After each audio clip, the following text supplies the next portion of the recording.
Assalamualaikum warahmatullahi wabarakatuh. Nama saya Arina Sabila Rodiatul Jannah. Saya dari IATB.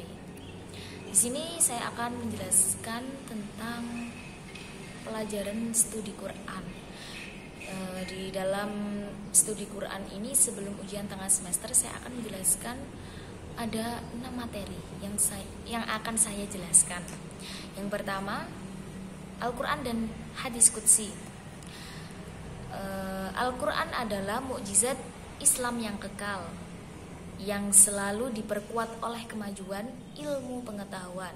Al-Quran diturunkan kepada Rasulullah untuk membimbing manusia menuju jalan yang benar. Sedangkan hadis qudsi adalah hadis yang disandarkan kepada Allah. Perbedaan dan persamaan antara Al-Quran dan hadis qudsi adalah sama-sama dari Allah dan bisa dijadikan dasar hukum. Namun, Al-Quran memiliki kesempurnaan dengan semua makna dan lafalnya dari Allah, sementara hadis qudsi maknanya saja dari Allah. Yang kedua, nuzulul Quran. Nuzulul Quran atau turunnya Al-Quran tidaklah dapat kita pahami maknanya secara harfiah, yaitu menurunkan sesuatu dari tempat tinggi ke tempat yang rendah, sebab Al-Quran tidaklah berbentuk fisik maupun materi. Wahyu ialah informasi secara tersembunyi yang khusus ditujukan kepada orang tertentu tanpa diketahui orang lain. Proses pewahyuan Al-Quran, malaikat Jibril memasukkan wahyu ke dalam hati Nabi. Periode turunnya Al-Quran, yang pertama, wahyu yang diterima oleh Nabi Muhammad adalah Quran Surat Al-Alaq ayat 1-5, dan yang kedua Quran Surat Al-Muddatsir ayat 1-2. Hikmah Al-Quran yang turun secara bertahap. Al-Quran turun berdasarkan kondisi sosial pada masa itu sehingga lebih kondisional, dan ketika Nabi menjelaskan kepada masyarakat lebih mudah memahaminya. Yang ketiga, pembukuan dan pembakuan Al-Quran. Al-Quran merupakan kitab suci bagi umat Islam yang diturunkan kepada Nabi Muhammad SAW melalui malaikat Jibril, yang dijadikan sebagai pedoman hidup bagi seluruh umat manusia. Pembukuan yang dilakukan dimulai sejak zaman sahabat Nabi Muhammad SAW yang menjadi Khulafaur Rasyidin, yakni Abu Bakar Asy-Syiddiq dan Utsman bin Affan. Perbedaan pembukuan Abu Bakar Asy-Syiddiq dan Utsman bin Affan. Pada masa Abu Bakar Asy-Syiddiq, faktor pendorong pembukaan Al-Quran terjadi karena adanya kekhawatiran akan hilangnya Al-Quran yang disebabkan oleh banyaknya penghafal Al-Quran yang saat meninggal dalam peperangan.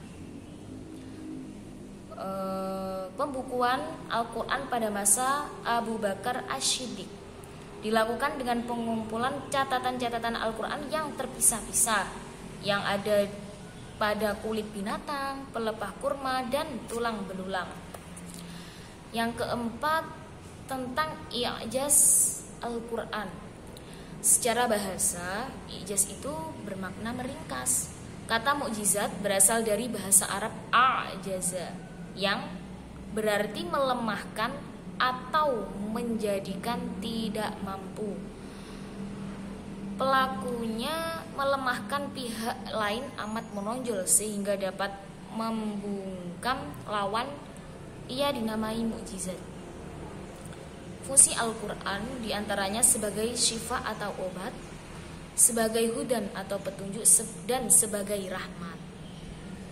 Bukti kemukjizatan Al-Quran diantaranya dalam segi bahasa dan redaksinya, segi isyarat ilmiah, segi sejarah, dan pemberitaan yang gaib.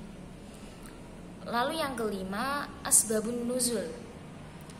Asbabun nuzul adalah sesuatu yang melatar belakangkan turunnya suatu sesuatu atau beberapa ayat yang mengungkapkan suatu permasalahan dan menerangkan hukum saat terjadinya suatu peristiwa.